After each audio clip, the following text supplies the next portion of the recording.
Today, we're so blessed because God has sent His servant in our midst sa kalagitnaan natin at siya po ang magdadala ng salita ng Diyos today. Our guest for today is a multi-awarded performing artist in the 80s. So kung kayo ay nung 80s ay wala pa, this is for you. We know this person because kami po ay lumaki sa kanyang music at sa kanyang pagiging artist, ano? He popularized the song Umagang Kay Ganda with Tilly Moreno. Alam niyo yung kantang yon? Yung Umagang Kay Ganda? Sige nga, tignan ko kung alam niyo.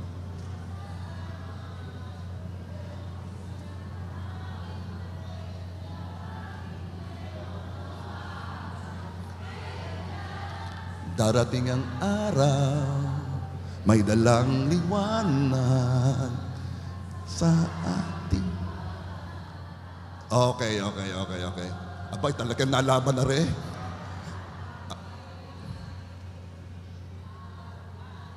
Okay, nasa likod. Haharapin natin. Welcome to my concert. Okay.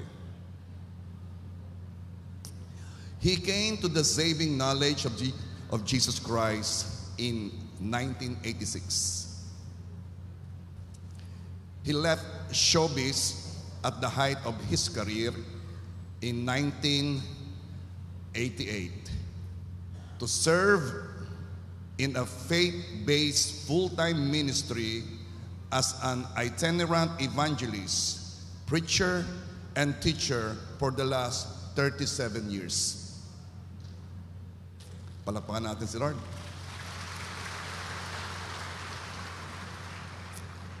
He was given a certificate of special congressional recognition from the U.S. Congress in 2002 for the invaluable contribution to the Filipino community.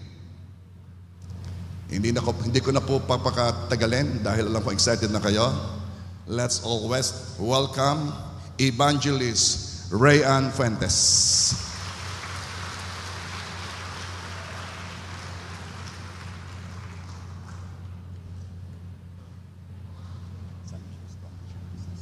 Ito na lang. Thank you. Good morning po. Good morning, JA1. Ay, konti lang yung good morning. Kapi nga dyan. Baka hindi pagising. Good morning! Ako pwede ba nating ilapit pa ng konti? Gusto ko medyo malapit sa audience eh. Thank you, Toy. Thank you. Ayan, thank you.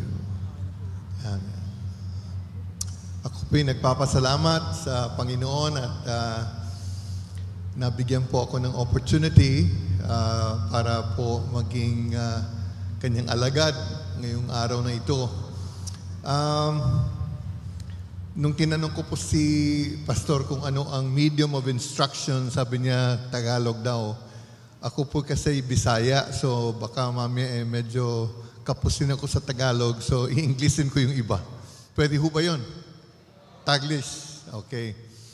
Pero sisikapin ko po na mag-Tagalog talaga, kahit na Bisaya ako. Galing po akong Cebu. And born and raised Cebu. Okay, ang gagawin ko po ngayon, kasi kaninang pagising ko, niisip ko kung ano ang isi-share ko sa inyo ngayon. At napakabuti ng Panginoon at kung ano yung nilagay niya sa isip ko, i-confirm niya through Brother Jolly. Nasaan mo si Jolly ngayon? Nandito ba si Jolly? Nandito ka, Jolly? Yan. Thank you, Jolly. At ikaw ang ginamit ng Panginoon para i-confirm na ito talaga ang isi-share ko sa inyo. And hopefully, kayo po'y makikinig. Hopefully, inihanda po natin ang ating puso para pakinggan po ang salita ng Diyos. Sapagkat ang salita po ng Diyos ay katotohanan at ang salita ng Diyos ay buhay. So, ngayon po, ang gagawin ko po ay gusto ko pong gawin yung sinasabi ng ibang mga minister na preachimony. Yan, magpipreachimony po ako. Magpipreach ako ng salita ng Diyos at ibaback up ko po ng testimony. Para na sa ganon, maintindihan nyo na yung sasabihin ko sa inyo, hindi theory, kundi karanasan. Importante po yun. Hindi yung basta-basta lang tayo ng basa ng Biblia, pero hindi naman buhay sa atin. Ang sasabihin ko po sa inyo, batay po doon sa verse of Scripture, nandun ba ang ating Scripture verse? Kasi yun ang pagbabasihan ko ngayon. Yung Scripture verse, ayan. Basahin po natin ng sabay. Ready? Read.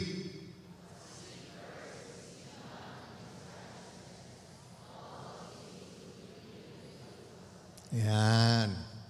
Okay?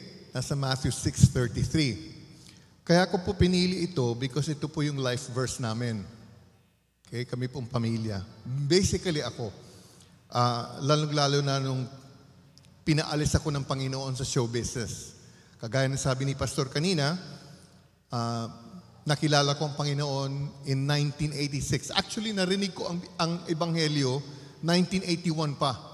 Pero yung kadalasan kasi, nakikinig lang tayo sa Ebanghelyo in one ear, out the other. Pero nung 1986 lang talagang yung bang naging buhay sa akin ang Panginoong Jesus, magta-testimony nila ako. Kasi nung 1981, narinig ko yung Ebanghelyo sa Hong Kong. Kami po'y gumawa ng isang musical doon sa Queen Elizabeth Stadium. Ginawa po namin yung Ramahari. Kasama ko po doon sila Kula Desma at ang CCP Dance Company or Cultural Center of the Philippines Dance Company. Hindi ko alam na ang ibang mga miyembro ng CCP Dance Company ay miyembro din pala ng CCC or Campus Crusade for Christ. Sino po sa inyo ang familiar sa mga Campus Crusade? Wala? Yung Campus Crusade po, meron silang yung yellow booklet na ready talagang to share the gospel, yung tinatawag nilang 4 spiritual laws. Ako naman, siyempre dahil kasama ko sa show, kinig lang ako sa kanila. Pero hindi talaga tumimo sa puso ko. At marami na through the years, hanggang 1986, marami po mga nagsishare sa akin, lalong-lalo na yung pinakamakulit, yung asawa ni Gary Valenciano, na talagang sinishare talaga sa akin ng Panginoon. Pero again, ang sa akin kasi, mas importante sa akin yung karir ko. Dahil sumisikat ako, at limpak-limpak na salamin ang kinikita ko. So, ibig sabihin, kapag maganda takbo ng buhay mo, parang feeling mo, hindi mo naman kailangan talaga ang Diyos eh. Okay naman buhay mo.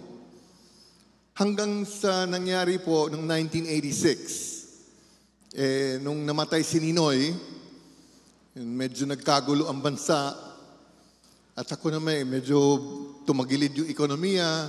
Ako naman, sabi ko, pupunta na lang ako ng Amerika. Mangingibang bansa ako, makikipagsapalaran ako sa Amerika dahil ako po'y bilib ako sa sarili ko na magaling akong performing artist. Sabi ko, kung may magbibigay lang ng break sa akin sa Amerika, I believe with all of my heart, kayang-kaya ko, I will make it. Pero ako din po ay isang sigurista. Gusto kong maniguro na pagpunta ko ng Amerika, magandang magiging kahihinatnan ng aking buhay. So upon the recommendation of my friend, si Sherry Hill, ewan ko kung kilala niyo si Sherry Hill, yung artista. Okay. Nirekomendan niya ako sa kanyang kaibigan na manghuhula. So nagpahula po ako. Kaya naman napaka-judgmental niyo. Siyempre, paano niyo malalaman? So nagpunta po ako, nagbayad po ako ng 600 pesos para sa 2 oras na session. At yung mga hula, naglabas siya ng isang maliit na bungo na may kandila sa ulo, I know for what. Isang maliit na crystal ball, 2 klaseng baraha, at hinulaan po niya ako. And because God is the one seated on the throne, we bow to His throne. ang Lord ginamit niya yung pagkakamali na yon para talagang matauhan ako. Dahil sa sinabi nung manghuhula sa akin, sabi, Rayan, I see separation in you. Dahil at that time, meron na po akong asawa at anak. Sabi niya, I see separation in you. Ibig sabihin, magkakahiwalay kami. Sabi niya, you are going to a foreign land. So, ibig sabihin, Amerika. Sabi niya, you are going to meet and marry your soulmate. You're going to have 2 kids with your new wife. You are going to be very, very rich. Sa totoo lang ho, yun lang ang gusto kong marinig. Yayaman ako. Yes. Pero after that, almost in the same breath, sabi niya, and you know what, Rayan? Hindi mo na makikita ang pamilya mo. Doon po ako natauhan. Biglang my whole world just fell apart from, hindi ko alam kung alam niyo yung geography ng Metro Manila, from Green Hills all the way to Parañaque, iyak ako ng iyak. Nung kinagabihan na yun, hindi ako makatulog, tinawagan ko yung aking kaibigan. And on the other end of the line, yung kaibigan ko, sinera niya ako about Jesus Christ. Ang lahat ng mga narinig ko patungkol kay Jesus Christ mula nung 1981 hanggang at that time started making sense. And July of 1986, doon ko ibinigay ang buhay ko sa Panginoon at nagbago ang buhay ko. Napakabilis ang pagbabago. 1987, tinawag na niya ako para mag full-time. Pero dahil yun lang po ang alam kong trabaho, hindi po ako nakapagtapos ng pag-aaral. Lumaki po ako sa hirap. Wala po akong ibang alam. Ang alam ko lang po, kumanta at sumayaw. Yun lang po. So nung nalaman ko na ang plano ng Diyos sa akin ay umalis sa kaisa-isa kong trabaho, na kung saan limpak-limpak na salapi ang kinikita ko, natakot po ako. So 1 taon ko pong tinakbuhan ang calling. From 1987 to 1988, hindi ko po pinansin ang Diyos. Pero ang Diyos po, napakapasensyoso ng Diyos. He is patient with us. At finally, in 1988, February 11 of 1988, kinumpirma po ng Diyos talaga in a very miraculous way yung kanyang calling sa aking buhay. Finally, 3 days later, February 14 of 1988, umalis po ako sa show business. At magmula noon hanggang ngayon, nagsisilbi po sa Panginoon for 37 years. At ito po ang kaibahan.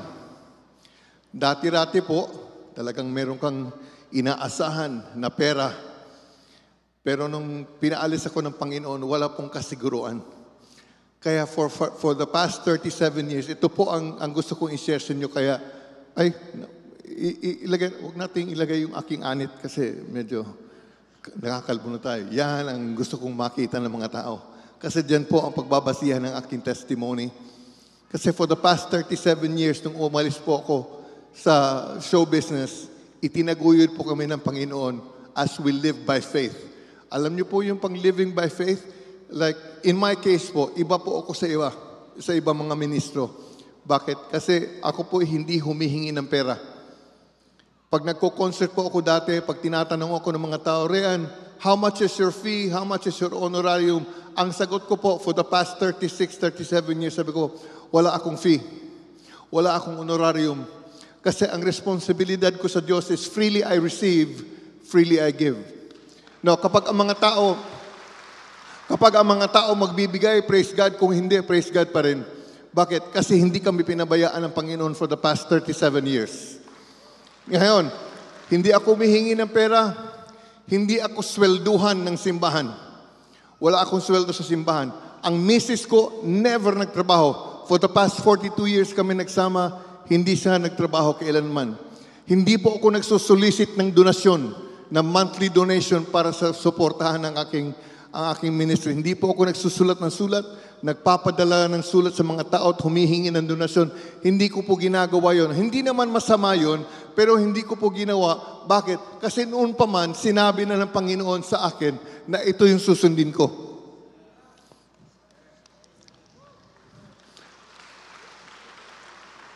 Wala po akong business, hindi po ako nagbi-business. Sinubukan ko po mag-business, pero hindi po pinrosper ng Panginoon. Kasi sabi ng Panginoon, ako lang ang mapoprovide sa iyo. At doon namin nakita na ang kanyang kapangyarihan ay talagang tunay. Hindi mo man nakikita ang kaharian ng Diyos, pero ang kaharian ng Diyos ay magpapakita ng kanyang katunayan sa iyong buhay kung ikaw ay magpapasakop. Kaya ito po sinasabi, but now, kung babasahin po niyo ang Biblia, basahin po niyo ng tama. Now notice po yung first word, but. Pag nakita ninyo yung word na but, ang ibig sabihin, yung susunod, yun ang binibigyan ng emphasis. Yun ang ine-emphasize. Like for example, the wages of sin is death.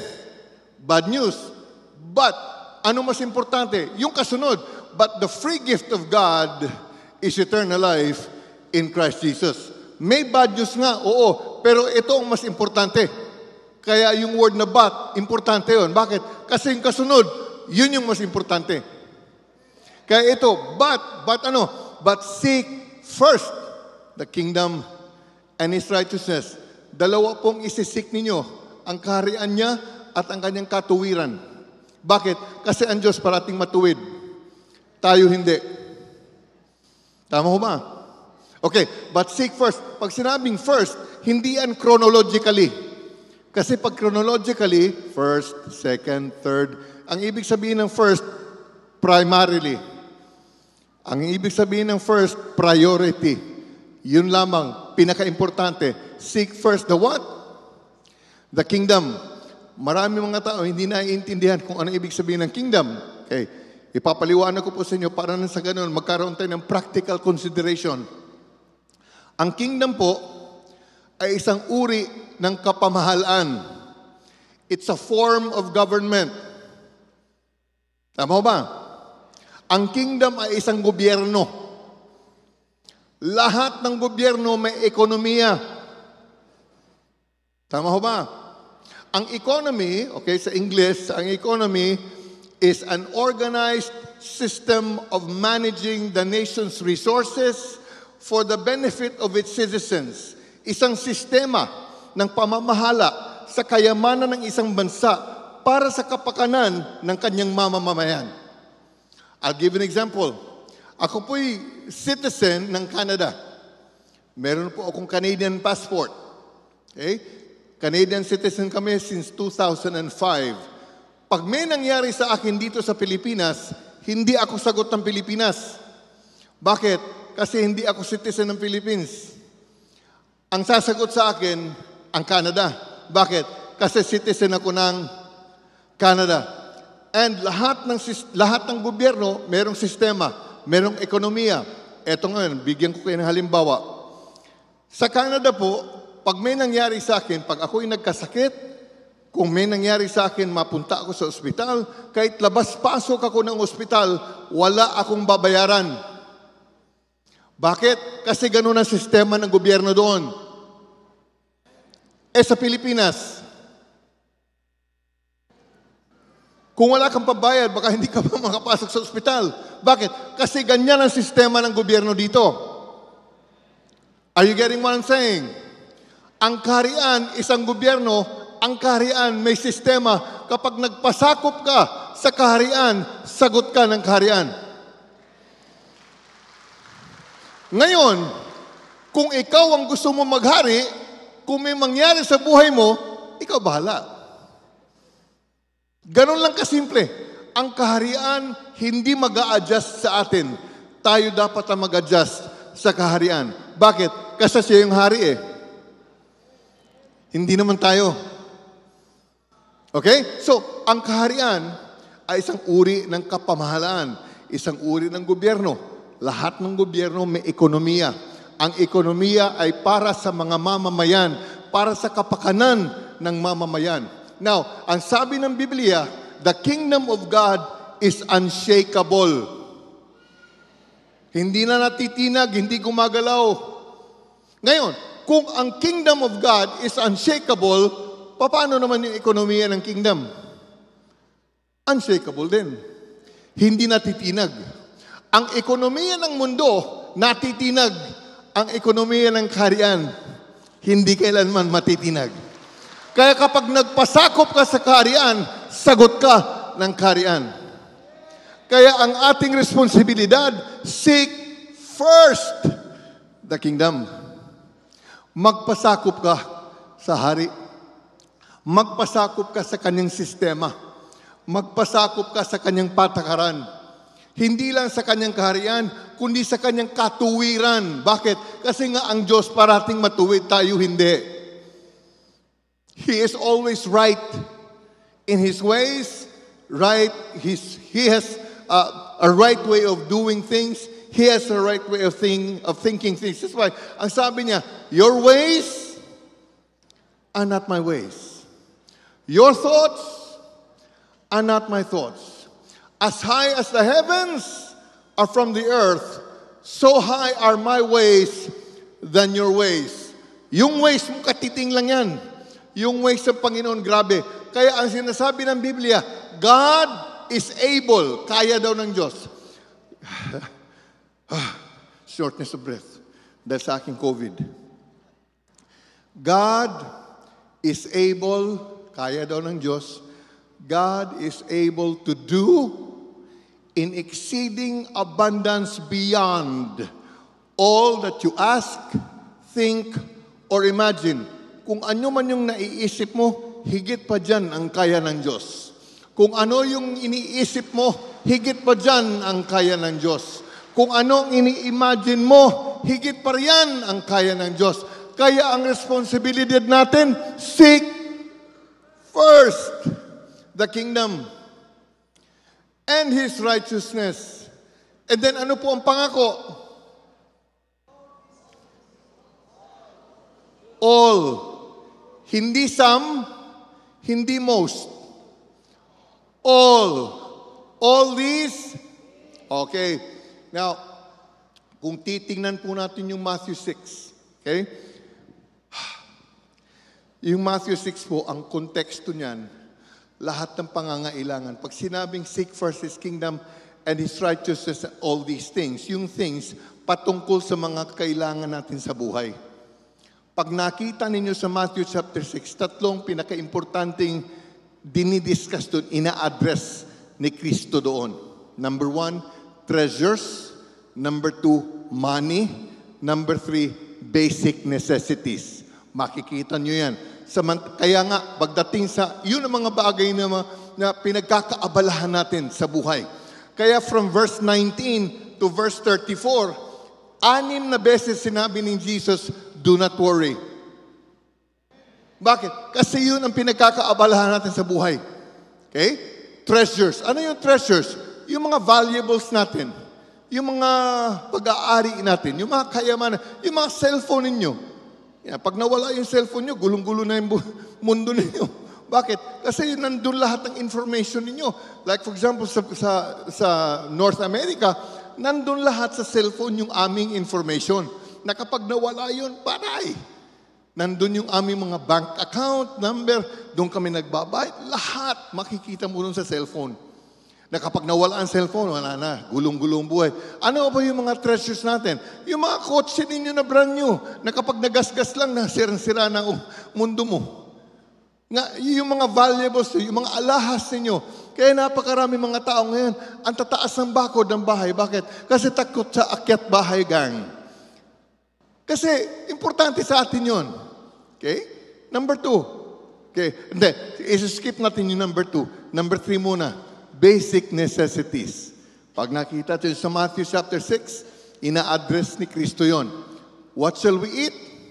What shall we drink? What shall we wear? Basic necessities ng buhay. Sa atin pong konteksto ngayon, pwede pa natin palawakin. Anong ibabayad natin sa upa? Anong ibabayad natin sa tuition fee? Anong pambayad sa gamot? Anong pambili ng grocery? Pwede po natin palawakin yon. Kasi bakit? Yun ay basic necessities. Yun ang ina-address nito. Okay? So, treasures, basic necessities. Number 3, money. Pinaka-importante sa lahat. Bakit? Kasi sabi ni Kristo, ang number 1 na competition ng Diyos ay hindi si Satanas. Ang number 1 competition ng Diyos, pera. Bakit? Kasi sabi ni Kristo, you cannot. Hindi mo kaya. You cannot serve both God and money. You cannot serve two masters. Either you will hate the one or love the other, or you will be devoted to the one or despise the other. You cannot serve both God and money. Sa amin pong buhay, natutunan po namin yan. Bakit? Kasi nga, sa aming buhay, nung kami living by faith, kung ano lang yung pera namin, yun lang yun talaga. Tapos sasabihin pa ng Panginoon, ibigay mo. Kasi if you want to seek first His righteousness, yung kanyang katuwiran, part of His righteousness is yung pagbibigay. Pagdadala ng kanyang ikapo at pagbibigay ng kaloob doon sa kawanggawa, pagbibigay ng kaloob doon sa gawain ng Panginoon. Now, kami, living by faith, yun lang ang pera namin. Tapos sasabihin ng Panginoon sa amin, ibigay? Teka muna, that doesn't make sense. Pero ang sabi sa amin, unahin mo lang ako, anak. Ang lahat ng yan, ibibigay ko sa iyo. All these things. Ano yung things? In context. Treasures, money, basic necessities. Yun ang ina-address ng verse na ito. Kaya, before this, itong but seek first, yung before the but, ang sabi niya, ang sabi ni Kristo, do not be like the pagans. Huwag kang maging kagaya ng mga pagano. Ano ba yung mga pagano? Yung mga walang Diyos. Yung mga hindi kumikilala sa Diyos. Yung mga reliyoso. Kasi ang mga reliyoso, marunong mag-praise and worship. Yung mga reliyoso, marunong magtaas ng kamay. Yung mga reliyoso, marunong pumalakpak. Yung mga reliyoso, marunong nagkakasiyahan din sila. Pero ang mga matuwid, iba yun. Iba ang buhay ng mga matuwid kesa sa reliyoso. Kasi, ang sabi ni Jesus Christ, huwag kang maging kagaya nila. Bakit? Kasi hinahabol na yung mga bagay na yun. They run after all these things. What things? Treasures, money, basic necessities. Huwag kang maging kagaya sa kanila. Bakit? Kasi they are on the pursuing side. Ikaw, anak kita, huwag kang maging kagaya sa kanila. Bakit? Kasi dahil anak kita, ibibigay ko lang sa iyo. Yung hinahabol nila, ibibigay ko sa iyo. Ayun o.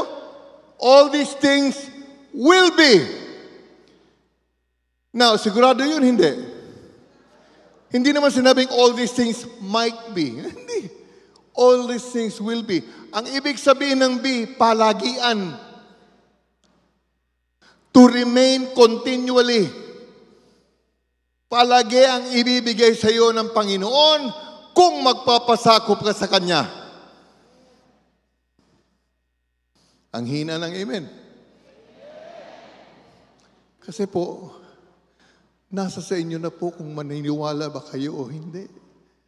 Sa amin po, buhay na namin ito for 37 years. Kaya ito po tunay sa amin to. Dahil ito po ang aming life verse. All these things will be given. Notice po ha, hindi mo na kailangang habulin. Hindi mo kailangang ipag-pray. Bakit? Kasi ibibigay.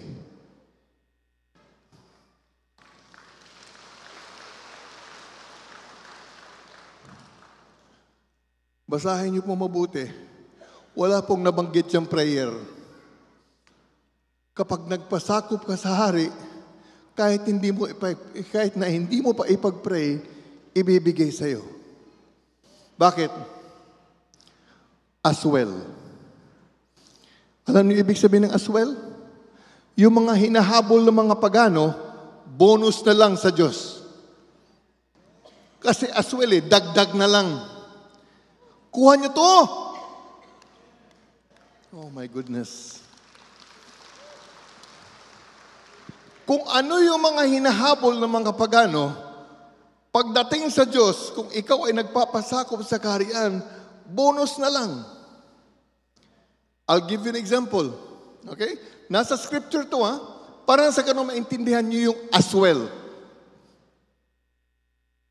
Kilala niyo si Solomon? Haring Solomon? Okay, may babasahin ako sa inyo. Okay, ito po yung nangyari sa kanya. Shortness of breath. Okay, para maintindihan niyo yung prinsipyo. Now, sa 1 Kings chapter 3, ito po nakasulat.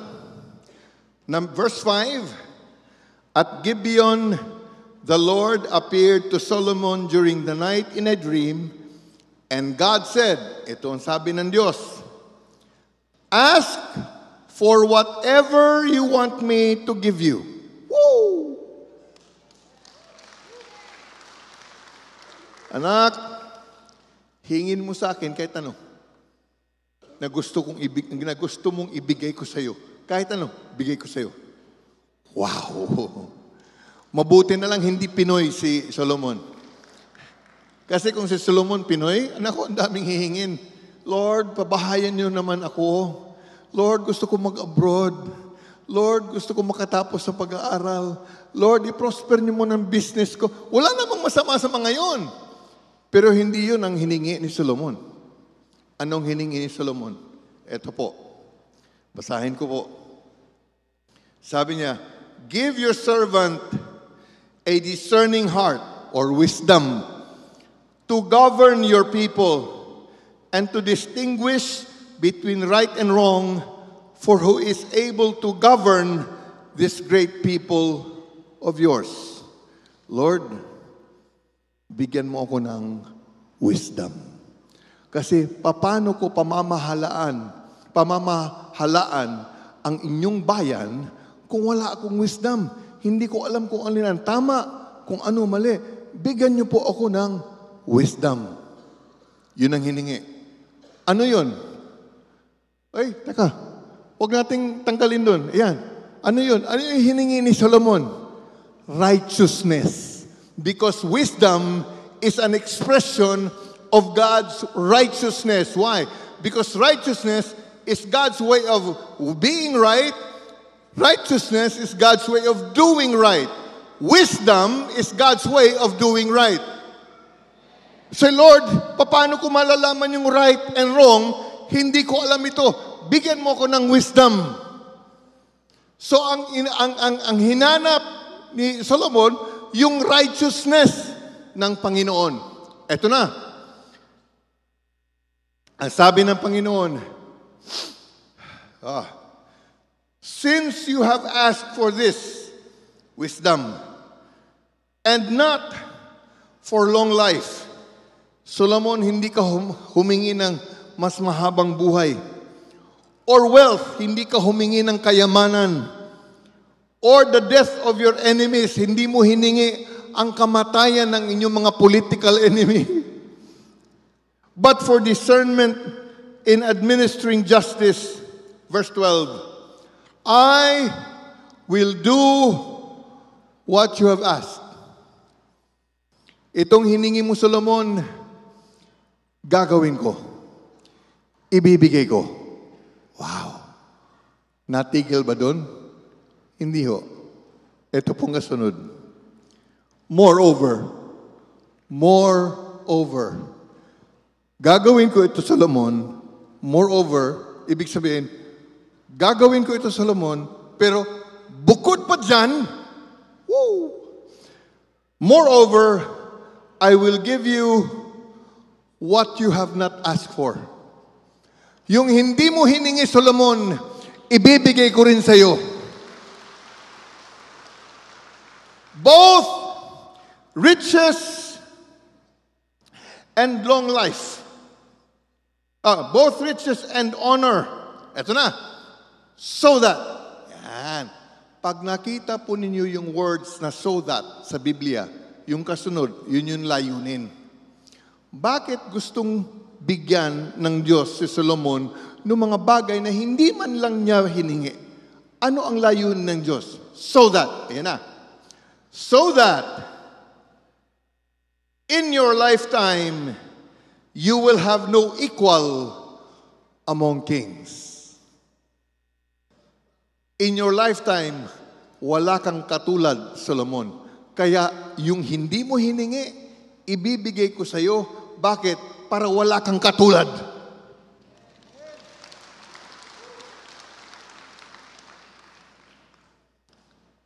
Ako po, hindi po ako mas mabuti kaysa inyo. Kasi ang pambayad po sa atin, parehos lang sa krus ng Kalbaryo. Dugo ni Kristo. So hindi po ako mas mabuti kaysa sa inyo. Pero sa aking pong buhay, pinagsusumikapan ko po na maiba ang buhay ko kaysa dun sa mga pangkarniwang nagsisimba lang. Bakit po? Kasi ito po, naranasan namin for 36 years. Pwede mag-testimony? Pwede? Okay. 1988, living by faith na kami. Humingi ng pera sa akin ng misis ko pambili ng bigas. Budget namin at that time, 10 kilos. For, I think, a week, 2 weeks. Binigyan ko ng pera misis ko, kung ano yung meron kami, punta sa tindahan, bili siya ng bigas. Ewan ko lang siguro, namukhaan siguro siya ng tindera. And ewan ko kung ano naisip ng tindera. Sabi, ito, misis ito ni Ray Ann Fuentes. Si Ray Ann Fuentes, artista maraming pera. Kaya na itong bumili ng isang sako. Yun siguro naisip. Kaya pinagpilitan yung isang sako. Yung sabi ng misis ko, wala akong pera pambili ng isang sako. 10 kilos lang. Yun lang kaya ko ngayon. Anyway, so kailan pag-uusap, lumabas po yung may-ari. Ano po ang problema? So, yun po yung naging opening para nang sagot na mag-share si Mrs. sa amin pong aming kabuhayan. Si Ray, hindi na ho siya, wala na ho siya sa showbiz, naglilingkod na po siya sa Panginoon, we're living by faith, etc., etc., etc. Anyway, binigay yung 10 kilo sa kanya, yung bigas. Paglabas po ng misis ko, bago po makapasok sa kotse, lumabas tuloy yung may-ari. At tinawag siya, by the way, Mrs. Fuentes, don't worry, from now on, every month you will have a sack of rice.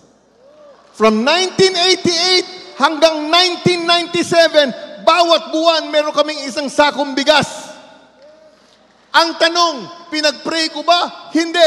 Ang tanong, hiningi ko ba sa Panginoon? Hindi. Bakit? Pero alam na ng Panginoon, alam namin, ibinigay kahit hindi ko pa hiningi.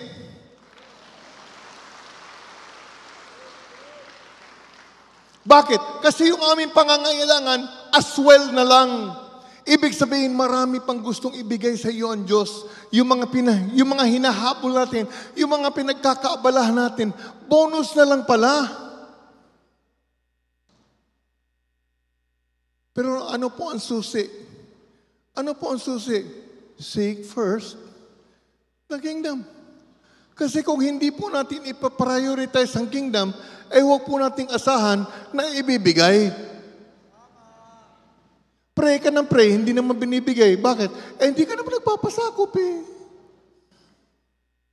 Kasi nga ang kaharian, hindi po mag-a-adjust sa atin.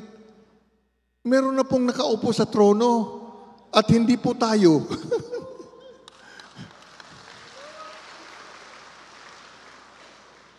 Ang dami ko pang patutuo. Kasi ito po ang dapat ninyong maintindihan patungkol sa kaharian, patungkol sa Diyos. Ang number 1 na responsibilidad ng Diyos sa inyo bilang Ama ay provider. Yun ang number 1 na responsibilidad ng Diyos bilang Ama ninyo. At ito'y hindi nalalaman ng mga tao. Ang word na provide, galing po sa dalawang salitang Latin, pro and vide. Pro, ibig sabihin for, vide, ibig sabihin to see. Diyan natin nakukuha yung word na video. Video tayo. Foresee.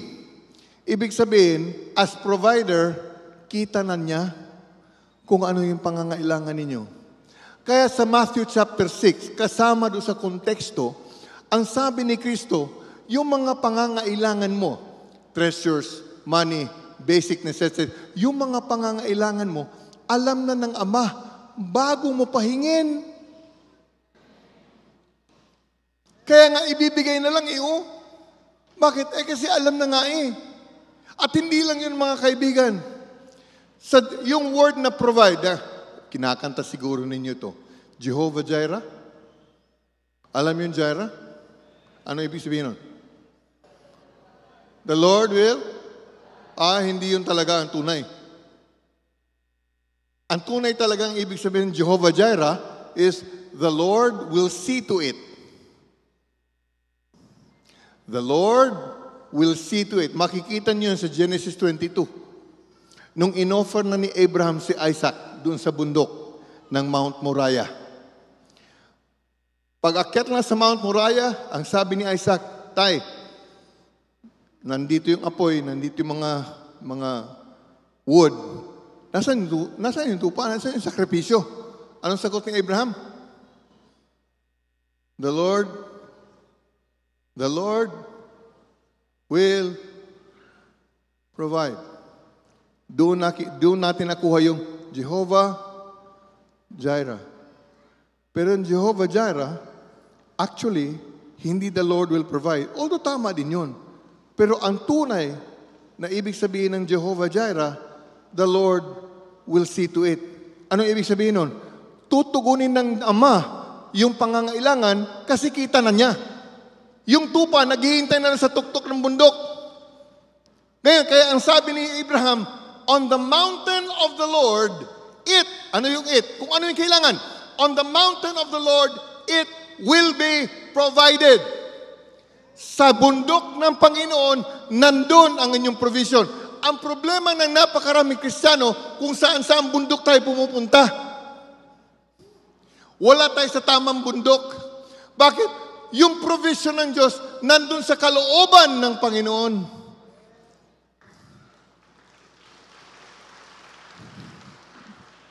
Kung hindi mo alam ang kalooban ng Panginoon, nasa maling bundok ka. Pray ka ng pray, hindi mo nakukuha. Bakit? Although alam na ng Panginoon kung anong pangangailangan mo, wala ka sa tamang kalagyan . Kaya ang sabi ni Jesus Christ, yung pangangailangan mo, alam na ng Ama bago mo pahingin.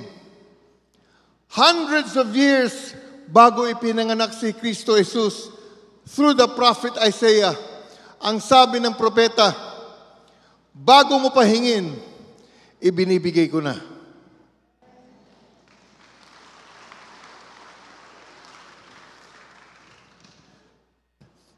Nakikita yung excitement ninyo sa inyong palakpak. Ulitin ko ha.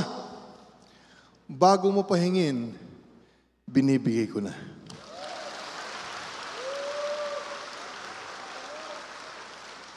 At habang ikaw ay nagsasalita, dinirinig ko na.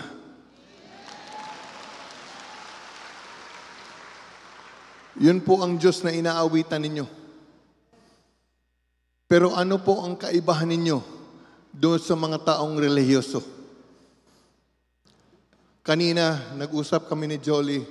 Nagpapasalamat ako na pinadala ng Panginoon si Jolie para i-confirm na ito talaga ang mensahe para sa inyo. Now, hindi ko alam kung sino sa inyo ang makikinig. Kasi every time I preach, every time I teach, hindi ako nag-assume that I'm talking to everyone. Dahil hindi naman makikinig ang lahat. But hopefully, I am talking to someone. Someone who would go out of this place, not the very same person they came in. Yung paglabas mo dito, iba ka na.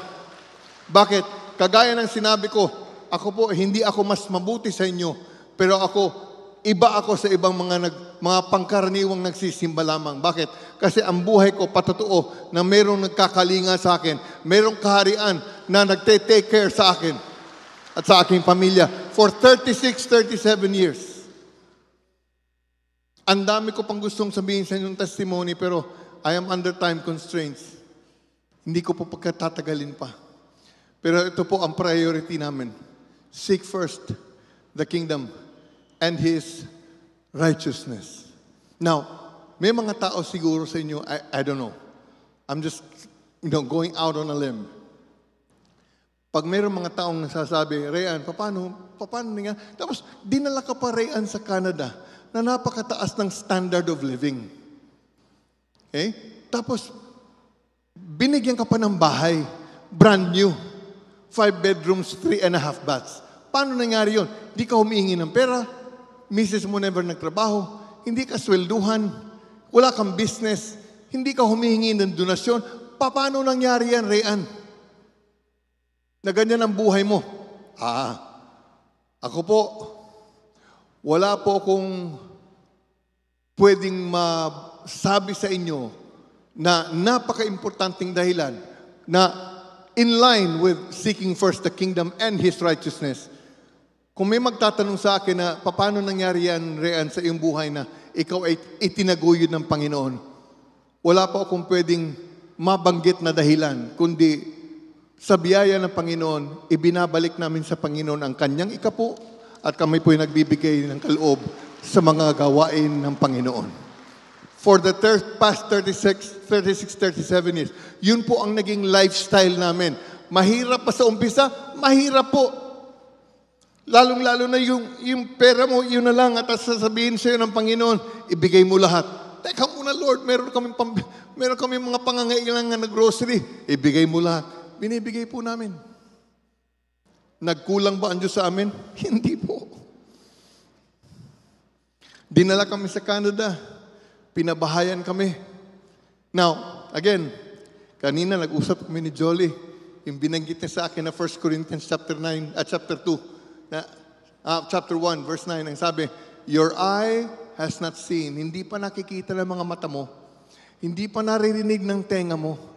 Hindi pa nauunawaan ng iyong kaisipan ang mga bagay na inihahanda ng Diyos para doon sa mga nagmamahal sa Kanya.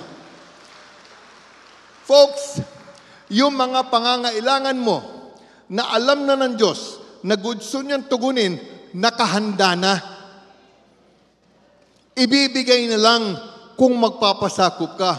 Now, ako po, nandun sa show business, marami akong pera, hindi kailanman nagkabahay. Nakikitira lang ako sa aking kapatid. Pero nung living by faith na, at kami hindi humihingi ng pera, dinala kami sa Canada, pinabahayan ng brand new. Bakit? Kasi po yung bahay namin, nakahanda na sa Canada. Kailangan lang kaming pumunta doon sa tamang bundok para makuha namin yung bahay na inihanda na ng Diyos para sa amin. Ang sabi ng mortgage broker, Mr. Fuentes, we would just like to congratulate you on your new house.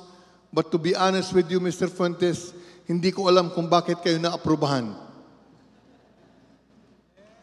Kasi anong bangko, anong financial institution ang mag-a-approve sa akin, wala naman akong regular na income.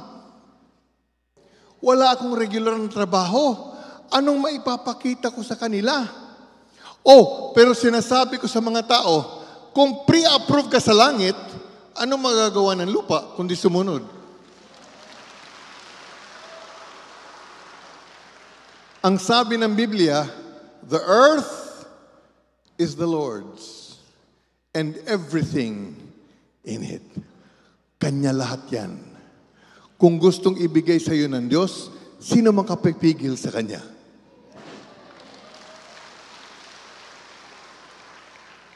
Ang tanong lang, nagpapasakop ka ba? Ang tanong lang, sinong nakaupo sa trono? Siya ba o ikaw? Ang tanong, sinong gumagawa ng diskarte sa buhay mo? Siya ba o ikaw? Sino nagdidesisyon sa importanteng bagay sa buhay mo? Siya ba o ikaw? Kayo lamang ang makakasagot niyan. Kasi ang pakay ko ngayon, na sana tayong lahat maging honest. Na hindi tayo magmamaang-maangan. Bakit? Wala namang nakatago sa Panginoon. Alam niya lahat yan eh. Kaya importante po sa atin na seryosohin. Ito po sinabi ni Kristo. Si Kristo po may sabi nito. Bakit po? Kasi yung nga, ang mga pinagkakaabalahan ng tao, okay? Ang sabi niya, huwag kang maging kagaya sa kanila.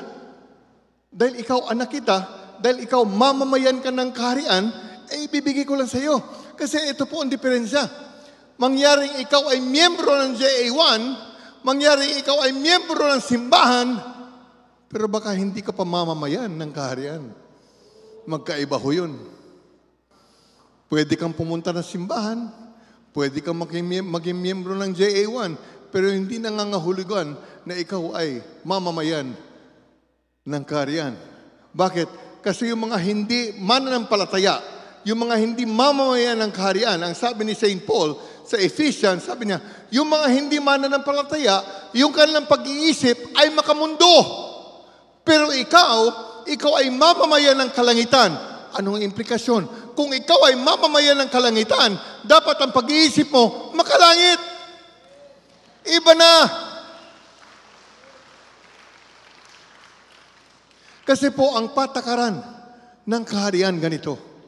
Ito'y hindi nalalaman ng napakarami nagsisimba. Ang patakaran ng kaharian is counterintuitive. Ano ibig sabihin nun? Ang kaharian, kabaliktaran ng mundo. I'll give you an example. Sa mundo, to see is to believe. Sa kaharian, believe first, and then you see. Baliktad. Sa mundo, kung ikaw ay may kaaway, hate. Sa kaharian, kung ikaw ay may kaaway, baliktad. Sa mundo, kapag gusto mo magkaroon, you take, you keep, you hoard. Sa kaharian, if you want to receive, baliktad. Sa mundo, to earn, you work to earn for a living. Ephesians chapter 3, sa kaharian, you work for a sharing. You work for a giving. Baliktad.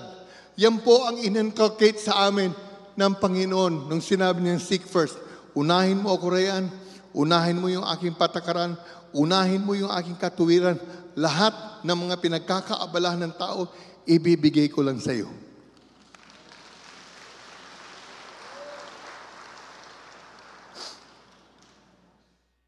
I don't know kung time na. Anyway, ang hirap na may COVID. Hindi ko na po pakakahabain. Kasi hopefully, sa abot ng makakaya ko, hopefully naging malinaw sa inyo na ang kaharian po ay isang kapamahalaan. Isang komprehensibo, isang pangkalahatang kapamahalaan ng Diyos sa lahat ng aspeto ng buhay mo. At ang kaharian bilang kapamahalaan, ang kaharian, meron siyang ekonomiya, meron siyang sariling sistema na hiwalay sa sistema ng mundo. Kaya ang ating pong responsibilidad, unahin ang kaharian. Para na sa ganun ang lahat na pinagkakaabalahan ng mundo, ibibigay na lang sa atin ng Diyos. Bakit? Kasi yun ang magbibigay ng distinction. Yun ang magbibigay ng kaibahan na ikaw ay iba na nga. Hindi ka kagaya doon sa mga pangkaraniwang nagsisimba lang na praise and worship na wala namang nagbago sa kanilang buhay. Nagbago nga ang iyong katauhan, hindi naman nagbago ang iyong kalagayan. Paano yun? Explain nyo sa akin na kung ikaw ay may hari at ang buhay na ibinibigay sa ng Panginoon na gano'n, I came that you may have and enjoy life and have it abundantly to the full until it overflows. Ang klaseng buhay yan. Hindi lang sagana, puno na, nag-uumapaw pa.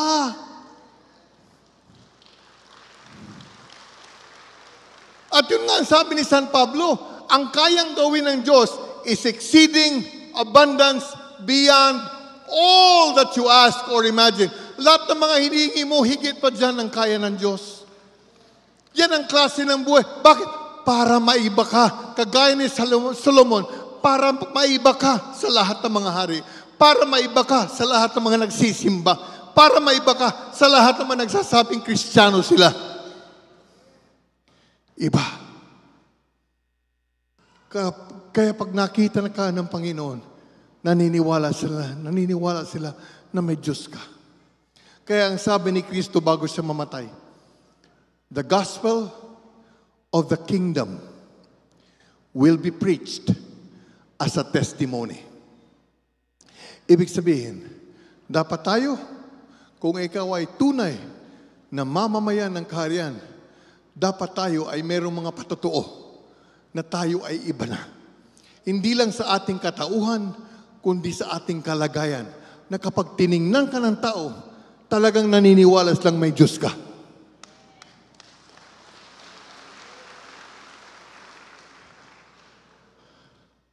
Yung mga tao, yung mga lalaki na may calling, na pinagpo-full time sila ng Panginoon, ang unang natatakot, ang unang umiiyak yung misis. Galing na ako dyan. Ang misis ko ganun din. Nung tinawag ako na paalisin sa showbiz, ang unang tanong sa akin ng aking misis, paano na tayo kakain yan? Paano na tayo mabubuhay? So hindi lingid sa aking kaalaman yung mga ganung klase, mga hinanakit ng mga misis. Pero pag narinig nila ang testimony ko, sila po'y nagkakaroon ng lakas ng loob na mag-step of faith. Bakit? Kasi the Lord is no respecter of persons. Na kung kaya niyang gawin sa isa, kaya niyang gawin sa iba.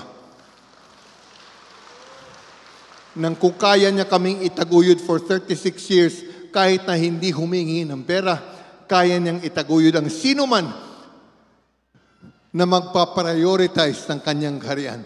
Kasi ang pangako ni Kristo at si Kristo ay hindi nagsisinungaling, ibibigay lang ang lahat sa iyo. At dito po ako magwawakas. Seek first the kingdom. Hindi po ninyo mapaprioritize ang kingdom kung hindi pa kayo nakapasok sa kaharian.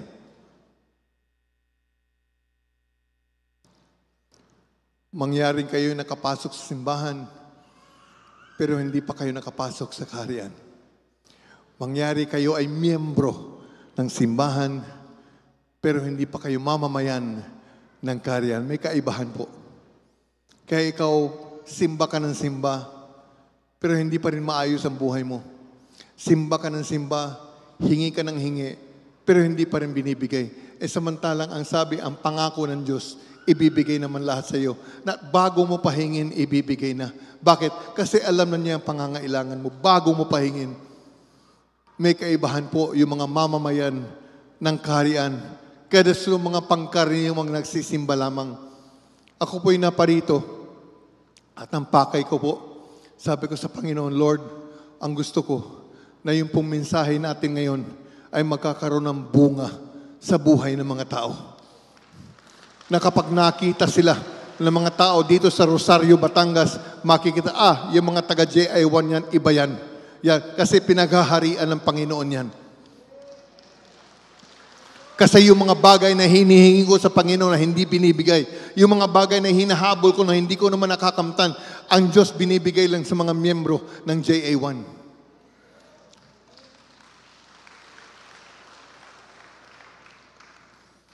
Pero hindi po ibibigay sa inyo. Yung pangako po ng Diyos ay doon lamang sa mga nagpapasakop sa Kanya.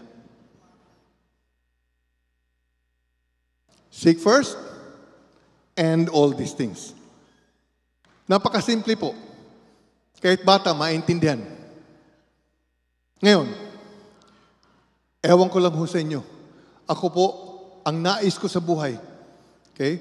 And it has been our life for the past 36, 37 years, na lahat ang aming pangangailangan, ibinigay ng Panginoon, na hindi ko na kailangan habulin ang karamihan dyan, hindi ko na kailangan ipag-pray pa. Bakit? Kasi nga alam na niya.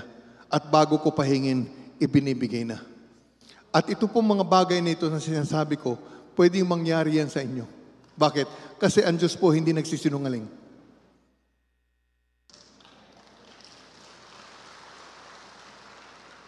Pero ang katotohanan po ng kanyang salita ay nakadepende po kung kayo'y maniniwala. Kaya ang pakay ko po ngayon ay mag-extend po ng imbitasyon para doon sa inyo. Hindi ko po kayo kilala. Hindi ko po nakikita kung ano nasa puso ninyo. Pero ang Diyos po kilala na po kayo. Yung mga lahat ng iniisip nyo, alam na niya. Yung mga bagay na sasabihin nyo, bago nyo pa sabihin, alam na niya. Alam niya ang puso ninyo. Alam niya kung sino ang nagmamaang-maangan sa atin. Alam niya kung sino ang nagkukunwari sa atin. Na bagamat tayo ay nagpe-praise and worship, alam niya na paglabas natin, ganun pa rin ang buhay natin. Alam niya. Pero hindi ako naparito upang maghusga. Hindi ako naparito upang magkundina. Naparito po ako upang i-extend ang imbitasyon para sa inyo. Upang pag-alis po ninyo sa bahay po ng Panginoon, mag-iiba na ang inyong buhay. Nasa sa inyo na po yun kung kayo po'y tutugon sa imbitasyon na ito.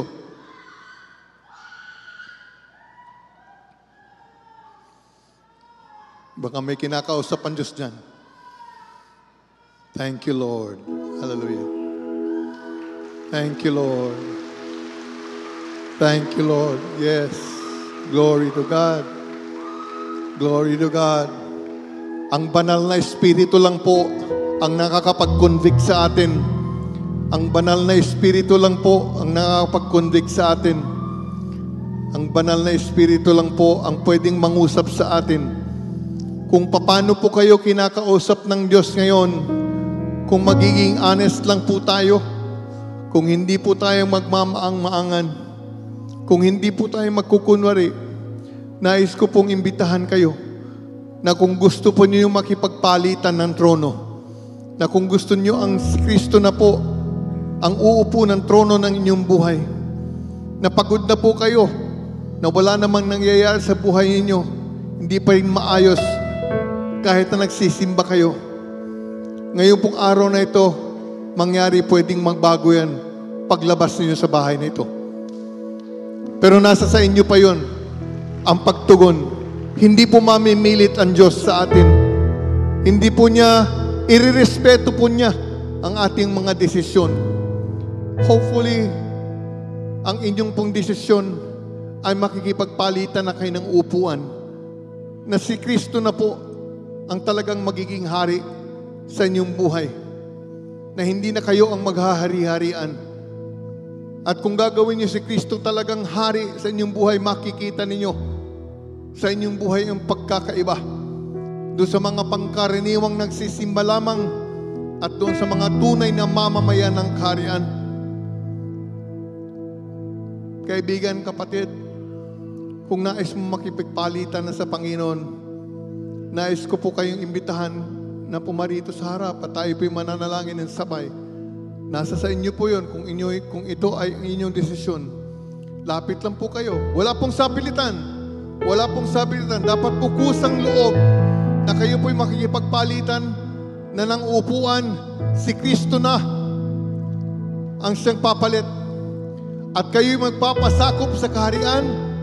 Hindi lang kayo miyembro ng JA1, kundi kayo ay magiging mamamayan, tunay na mamamayan ng kaharian. Nasa sa inyo po yun. Again, irerespeto po ng Diyos ang ating mga desisyon.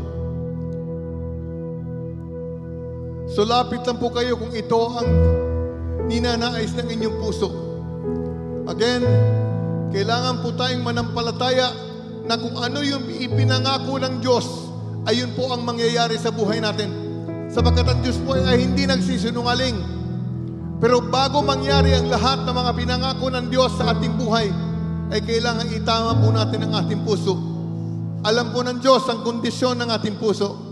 Alam po niya kung sino ang nakaupo sa trono ng inyong puso.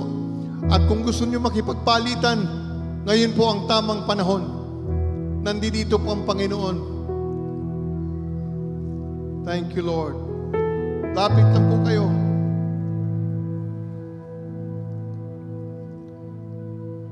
Bilang patutuo po sa mga sumusuporta sa akin sa Canada dahil sa gawain ng Panginoon, dahil kanilang isinugo ang inyong lingkod upang pumarito sa Pilipinas, upang maglingkod sa Panginoon. Nais ko lang po munang, bago tayo manalangin, kunan ko po muna kayo ng litrato para ma-encourage naman yung ating mga kapatiran sa Canada sa inyong response.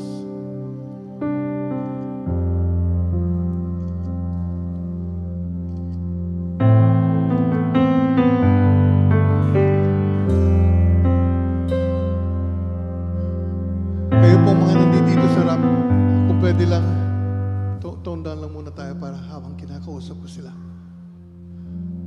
Ito po ang pinangako ni Kristo. Okay? Now, sabi niya, where two of you agree about anything you ask, I will do it. Narinig niyo yan? Kung sino po ang dalawa na nagkakatipon at nagkakaisa sa kung ano man ang kanilang hingin, ang sabi ni Kristo, ang pangako niya, gagawin niya. Now, tingnan po niyo sa paligid. Lagpas dalawa na po tayo. So, we have gotten over the minimum requirement na dalawa. Ang pangalawang requirement, agreement.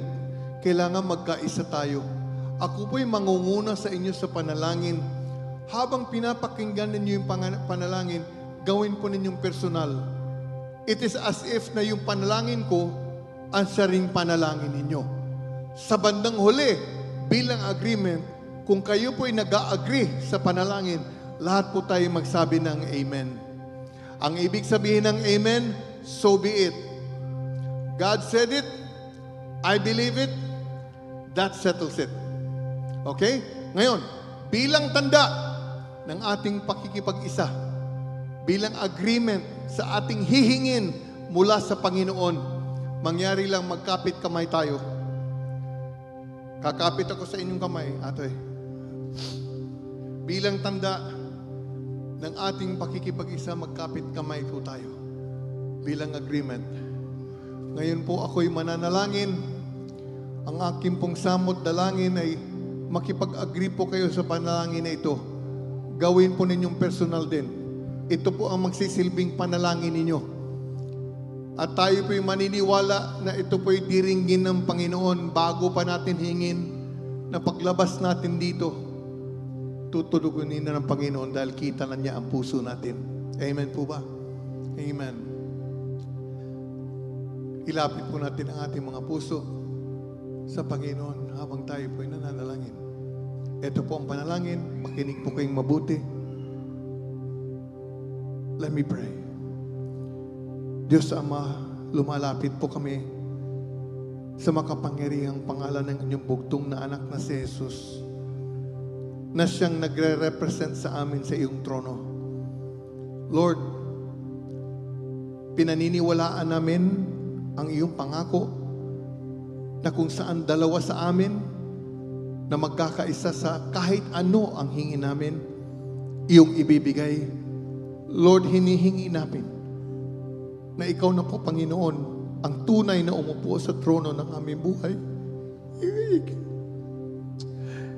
Ikaw na po, Panginoon, ang maghari. Para nasa ganun, Panginoon, lahat ng iyong mga pangako, bago pa namin hingin, Panginoon, ay ibinibigay mo na. Para magkaroon ng kaibahan, Panginoon, yung aming buhay. Doon sa mga taong nagsisimba lamang, sapagkat kami, Panginoon, ay tunay na mamamayan ng iyong kaharian. Pagkariyan mo kami. Lord namin, nais namin, Panginoon, na magkaroon ng kaibahan ang aming buhay, hindi lang sa aming katauhan, kundi sa aming kalagayan, na makita ng mga tao na ikaw ang kumakalinga sa amin, na makita ng mga tao na ikaw ang nagtataguyod sa amin, na makita ng mga tao na ikaw nagpo-provide sa amin. Lord, aalis na ako sa trono ng aking buhay. Ikaw na po, ikaw po maghari. Ang lahat po ng kalooban mo, yun ang gusto naming manatili sa aming buhay. Pagsusumikapan namin, Panginoon, sa iyong biyaya na sundin ang lahat ng inyong patakaran, susundin ang lahat ng inyong katuwiran. Pagbuksan ninyo, Panginoon, ang aming mga mata at isipan sa inyong salita, para sa ganun malaman namin ang iyong kalooban, kahit na hindi pa ito naiintindihan ng napakarami, sapagkat ang inyong kalooban, Panginoon, ay matuwid. Lord, narito po ang aming buhay. Ikaw po ang nakakaharap sa aming buhay. Nais po namin magbago. Nais po namin, Panginoon, na paglabas namin sa bahay na ito, iba na po kami. Lord, hindi na po kami kagaya ng dati. Lord, marami po salamat na batay sa inyong pangako na bago pa namin hingin, Panginoon, binibigay nyo na. Lord, tinatanggap namin ng maluwag tinatanggap namin na may pagpapasalamat sa matamis na pangalan ng Jesus. Ito pong aming samot dalangin in Jesus' name, at lahat magsabi ng Amen and Amen, Amen! Amen. Lord, alam mo po, Panginoon, kung sino talagang seryoso sa mga taong nandito sa harap. Lord, i-honor mo po ang isinisigaw ng kanilang mga puso. Lord, paglabas na dito, may they never be the same again. In Jesus' name, Amen and Amen. Thank you, Lord. Makakabalik na po tayo sa ating mga upuan. Marami pong salamat.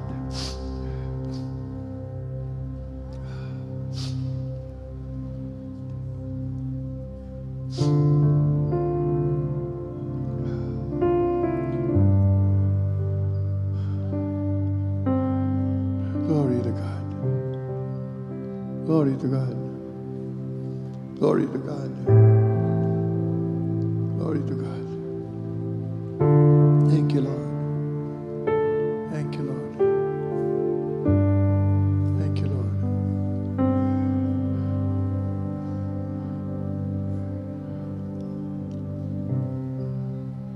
Nais ko pong magbigay ng offering sa Panginoon. Isang awitin kung mamarapatin. Ay, wala.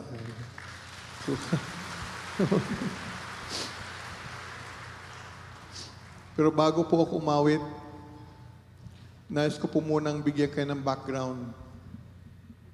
Nung pong ako'y na-COVID noong 2020, ang isa pong seryosong effect sa akin ng COVID ay nawala po sa akin yung abilidad na pagkanta. Talagang hindi na po ako nakakakanta. For 4 years, hindi po ako nakakakanta. Kung pipilitin ko man, either uubo ako ng grabe or pipiyok po ako. So iniisip-isip ko, kung hindi na ako kakanta, okay lang siguro. Kung ito ang kalooban ng Panginoon na hindi na ako kakanta, okay lang. I was at peace. I was settled. Pero may nangyari po noong 2023.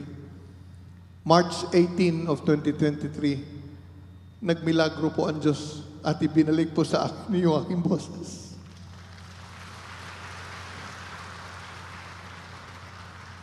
Hindi po ako 100%. Hindi po ako, ang boses ko ngayon hindi nakagaya noon dati.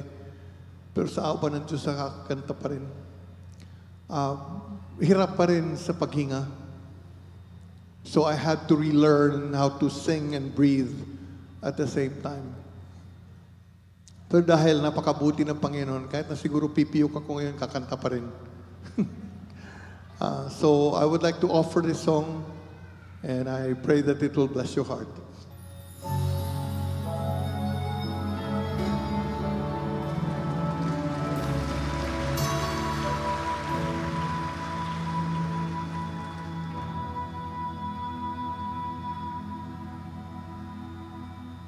Before I knew your name, you knew my every breath.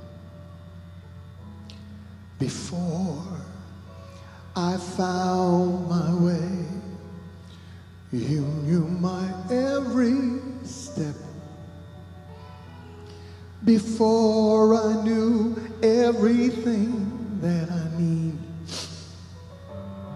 you gave it all to me. No greater love than this, that you should lay down your life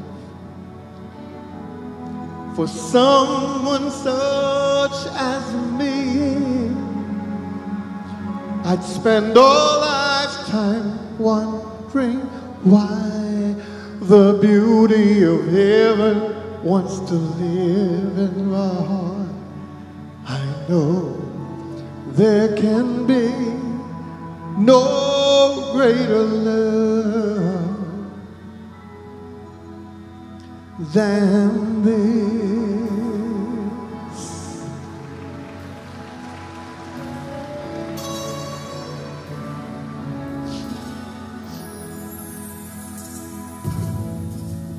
I never understood how merciful love could be until I found your flame light every part of me, and I will give everything that I am, 'cause I have been saved. Yes, I have been saved. No greater love than this, that you should lay down your life for someone such as me. I'd spend a lifetime wondering why the beauty of heaven wants to live in my heart. I know there can be no greater love than this. Oh,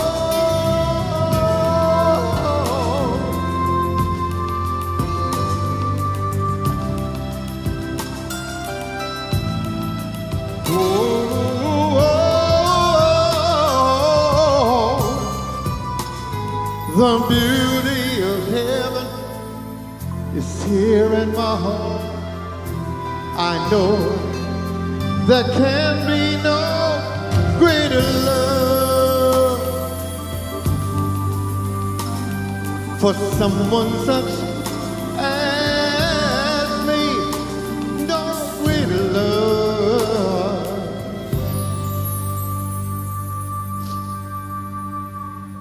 than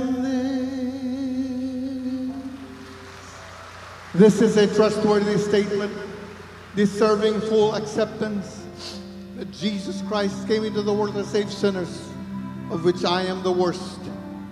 But for this reason I was shown mercy, that in me, the worst of all, God might display His unlimited patience as an example to those who would want to believe in Him for eternal life. And this is why I sing. Maraming salamat.